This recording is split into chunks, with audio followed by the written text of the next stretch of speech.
Everybody, it's Jeremy. Welcome back to Pokemon Crystal, where we are playing Ecruteak City. This is turn 6. Let's jump into things. Alright, so a smaller turn for us in action, but actually a very big turn for us in information. So, we have completed Construction 1, on our way to Construction 2. We have Nom Nom Nom Nom Nom Nom, the god of Cyanwood City, has claimed the Throne of Knowledge. Very interesting. Okay. We have lost 2 crippled units on the march from Dumna. We had a battle in the Forest of Idun, so let's watch that real quick. Okay, so this is our god Casper going up against some Weedles and Spearows. This is going to be very much nothing. So the Spearows actually do pop on our god, and they do some initial damage, right? He has taken some hits, but he's ethereal and invisible and has fear. So these pecking Spearows aren't going to do much. They basically, they lose a couple of members and immediately get fear bombed. And then they're basically gone. Meanwhile, the Weedles are incapable of really doing anything. And they just get routed. Very easy, very simple. Done and done. Then we have an unexpected event in Lilidor. Very ill omen was seen, and rumors of it have spread throughout the entire province, so we got some unrest and misfortune. Unfortunate. We really want our fortune scales to be kicked up and at max for us. So this is very meh. Okay. All right. So what are we doing this turn? Well, let's take a look at the information that we actually gained. So this is the Swamp of Solitude. This is where Nom Nom Nom just claimed the Throne of Knowledge. Let's take a look at that real quick. So the Throne of Knowledge is this one right here. Spreads Dominion 2 points, and it gives access to Lore Masters and Sages. This is actually a big deal. This is a very big deal for Cyanwood City. Cyanwood City is pretty narrow in the magic paths that they have access to. Sages, giving them access to consistent research and astral, is very good, and Lore Masters providing them the chance to break into anything is also very good. Now, of course, Lore Masters are kind of a mixed bag because they're very expensive, they're high recruitment cost, and they're old age. And there's no guarantee that you're going to get, 1, what you want, right? 2, in an amount that matters. But there is the chance that you get lucky, get like a 3 blood over here. And if that were to happen, holy shit, Cyanwood City would be so great, right? So that's interesting. That's very cool for them. Nice. Importantly for us, it was not the Silver Throne, because we would really love that Silver Throne. Okay, that's interesting information to have. More interesting information, and we just talked about this concept that someone else is probably going to grab Mins. And lo and behold, it's Azalea City.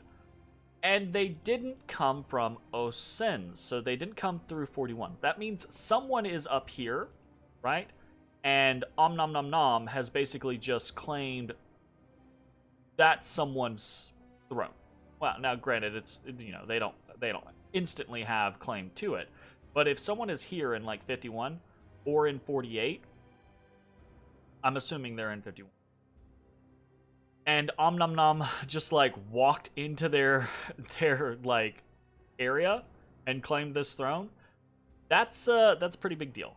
So I assume someone is here. We still don't see anything in Osens, so that means something. Which means Azalea City is probably over here in 38, would be my assumption. And that this this throne is in their cap circle. It's possible that they're further up, that they're up in 49, but by the count, I would assume that they are in 38. So that's good information to have. Other good information to have is that they have a shiny Lugia as their god. That's very good information to have. Lugia is very powerful. Lugia, I think, still casts Wailing Winds. They did in the last game. So that's super powerful. Except... oh, no, we do have morale. I thought... see, this is also something that I think should change, right? We're undead. We should have, like, 50 morale. You know? There should be no reason that our Ghastlies have 15 morale. You know? Our leaders, sure, I could see having low morale. Our Prophet has high morale, of course. But, like, 14 morale, that's fine. I see that. But our undead should definitely have very high morale. I think that should be a change. Because they're undead, right? What do they care? They don't have morale. They're ghosts. Who the fuck cares, right? That being said, they are expanding with pincers and ladybuzz. I have played Azalea City before. The last time I played, so ladybuzz here, right, are actually pretty decent. They're a flying force. What I find to be better are the shield or heavy ladybuzz, because they come with a spear attack and they come with very high protection. You can expand with just 10, 15 of these and break most provinces without much issue. And they do actually promote fairly early on into Lediens, which are far stronger. Far stronger. Like, very, very strong. So I really recommend using heavy ladybuzz a bunch. But they're also using pincers, which is interesting, because I actually do not like pincers very much. For what you're paying, 15 gold and 15 recruitment, you're only getting 13 hit points. You're getting Berserker 5, which does bump their protection up fairly high. The only issue is that has to come after they get hit. And they might not survive a hit. They probably will survive a hit, but they might not survive a hit. And then even after you Berserker 5 them, they only have a single attack. Now it's a very high damage attack, right? Exeter hits very hard. But that's it. That's all they got. They got a single attack, they Berserk, they got low hit points. Low defensive stats overall, right? I'm not a huge fan of pincers. I think they're not very good. But what this does tell me is that I feel like it's unlikely with an Awake Pretender, okay? An Awake Expander, and he's expanding with pincers and ladybuzz. That, to me, sounds like he's probably not got a heavy bless, because if he had a heavy bless, why would he not be trying to, just even with a heavy bless, even just a few scythers can make mulch out of a province, right? 5 scythers. They're kind of like vans in that kind of scenario. They're kind of like elf cavalry sacreds. You know, they have glamour. They have a bunch of attacks. They're very strong, but they're expensive. So you can only carry, you only have a couple of them, and that's it. It's possible that he still has a very aggressive bless, but my assumption would be is that he's got a modest bless. He's expanding with the pincers and ladybuzz because he has a modest bless. So we've gotten, in theory, now it's a bunch of speculation, but in theory we've got a bunch of information about Azalea City just from seeing him right here in Mints. And more information, we have Viridian City down here. Now, we don't have any information on what is here, which is good, because that means there's probably nothing here. Okay? I would assume Viridian City is down here in 110. Again, that makes sense as far as 1, 2, 3, 4, right? It is possible that they're in 101 instead, though. So we'll see.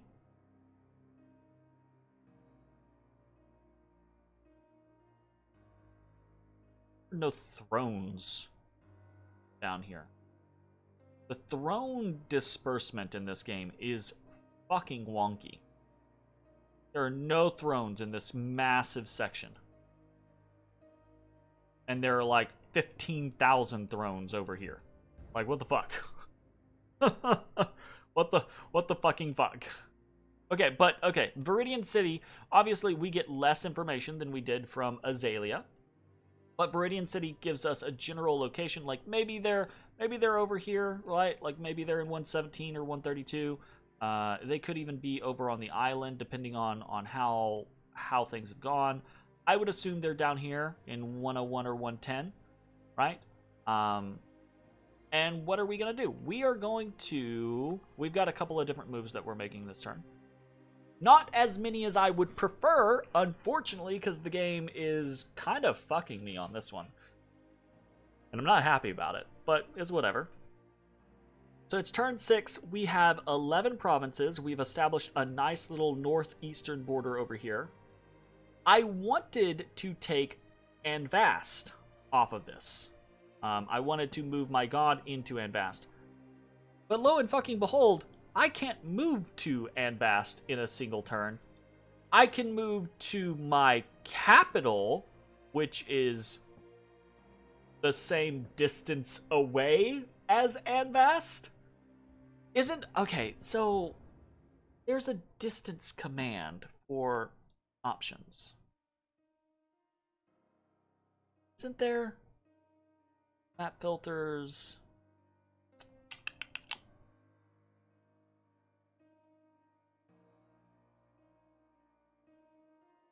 No. I remember there being something that like would tell you how much it takes to move into a province, right? I have no earthly idea why it takes more to move into Anvast, because right, it would be moving into Forest of Idun and then moving into Anvast versus moving into Forest of Idun and moving into Ecruteak City. The only thing I can think of, which boggles my mind because it's not, is that Ecruteak has a road running through it, so the movement to travel into it is less than the movement to travel into Anvast, because Anvast doesn't have a road in it. Even though, right, the road is not going through the route that I'm going. I don't think it matters. And there is a road traveling from Forest of Idun and Waywoods, which you would think, okay, if going here and here, that's 2 roads out of 3. So this should be equal to 1, 2, which would be 2 roads and 2 forests. 2 roads, 2 forests out of 3. 2 roads, 2 forests out of 3. I have zero earthly understanding of why we can't move into Anvast. And if I guarantee if I knew the hotkey and it told us how much you could, does that hotkey even exist? I feel like I saw it a million years ago, but I don't know. I've never found it again. If someone knows what I'm talking about, or someone knows a good explanation, let me know. Anyways, since we can't move into Anvast, we have nowhere that we want to be able to move into that is safe. We could move into Tricia, but that's not safe because of Azalea, right? We're going to move into Ecruteak City. Now, this does mean that Azalea might be taking Tricia, Azalea might be taking Ascents, right? This is a decently strong expanding army, but it might not be able to pair off against Tricia.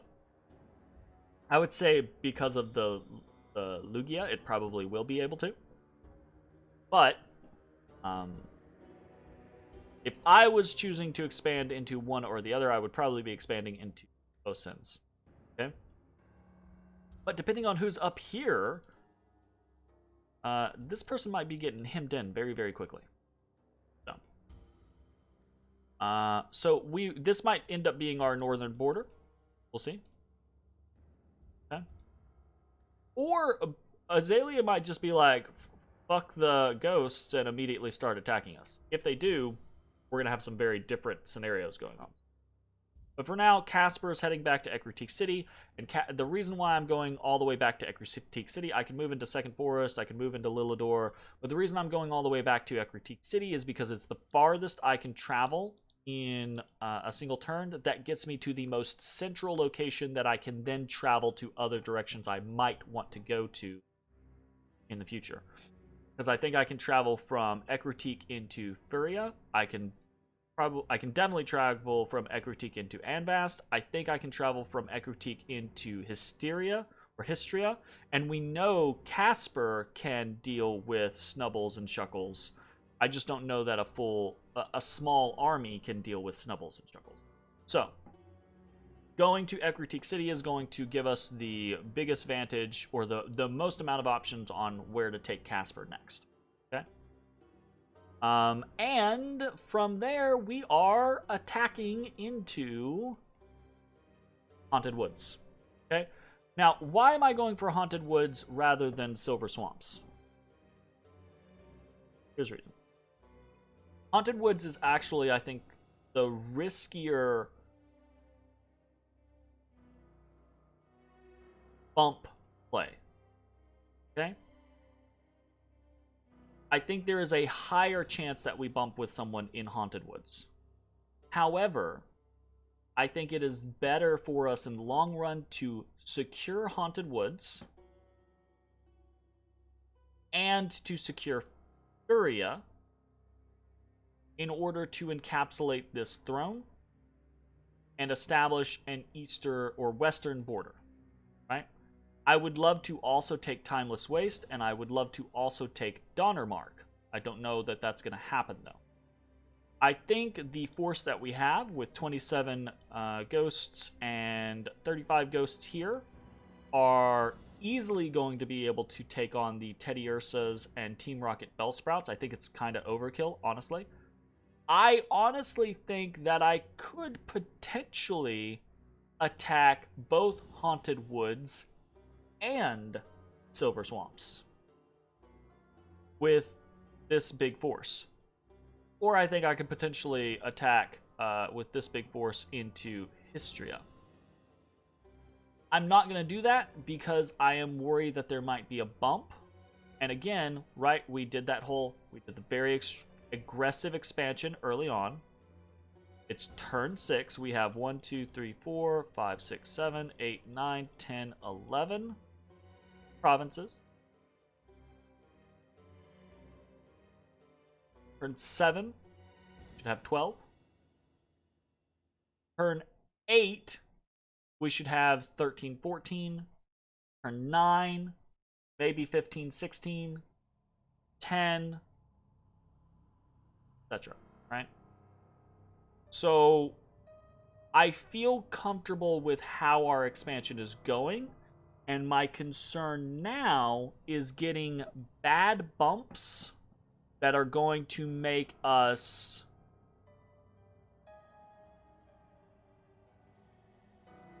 that are going to cost us, basically. So I want to hit Haunted Woods so that I, regardless of what happens, I have a strong enough army to then proceed into either Furia or Timeless Wastes, etc., etc. Okay? And I think expanding in this direction is going to give us a better border than trying to expand down here and kind of, I don't know, like, try to invade this area. Because even if we take Silver Swamps, like, where do we go from there? We could take Fahm, but Fahm is going to be, right, we know that Pidgeys and Farfetch'd are going to cost us a lot of attrition, right? Even if we win, they're going to kill a lot of our ghosts. The Charmanders also have magic attacks. They're probably going to kill a fair number of our ghosts. The Crocodiles probably not. But After that, where would we even go? Do we get down here and in somebody's business? Do we try to take the northern side of the... Like, all of that just seems like not a good plan. Okay? So we're going to go into Haunted Woods and try to round out this portion. We went very well over here. Try to get over here. That's the plan. Okay? Other things that we're doing, we're moving one of our Kimono women into Gol Amrod to take over the building of this fortification. Next turn, we're actually moving Medium 1 down into Gol Amrod as well. Next turn, we want to put a temple up, okay? So that in 2 turns, we have a fortification and a temple in Gol Amrod producing ghosts. Because right now, we are only producing ghosts based out of Ecruteak City, and that production is not very high. Just not. I think we might actually change what we're doing for recruitment.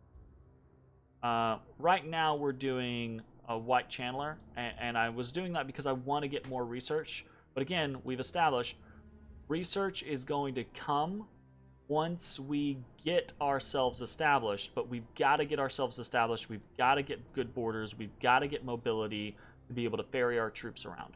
So I think we're actually going to grab some kimono girls real quick.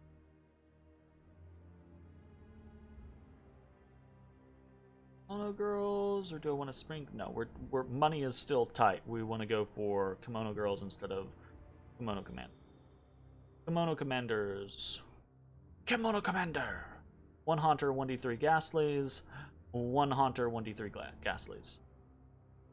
This gives us both troop barriers and scouts. As does the kimono commander, but just in general, I'm just saying. So, I think that's probably it for the turn. So we're gonna build a temple in Gol Amrod next turn. We're going to have more troop farriers next turn. We're probably going to have Haunted Woods next turn. The turn after that, we should be able to attack into at least 2 provinces, maybe 3, depending on the situation, because we might actually take what we have here in Ecruteak, and we might attack into Anvast, and then move our god into something like Istria, which could be dangerous, but we could potentially go into, on turn 7, we could declare attacks into another 3 provinces, depending on the situation. I think that's not a long shot. I think that's definitely possible.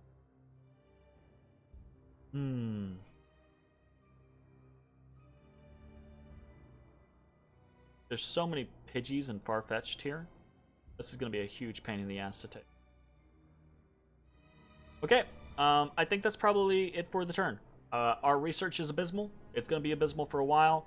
Our expansion has slowed drastically because of weird movement scenarios. I didn't mind the only taking 1 last turn. I do mind the only taking 1 this turn. That does kind of hamper things. However, it's not to the point of panic. It's to the point of, oh, well, there goes the huge lead, right? So we're at 11 provinces now on turn 6. We're probably going to be at 12 provinces on turn 7.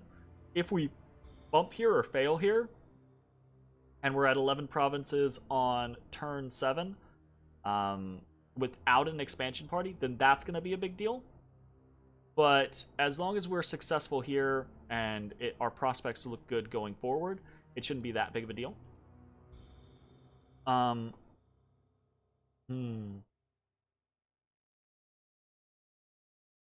think as long as we can get to 16 or 18, we should be fine, province-wise.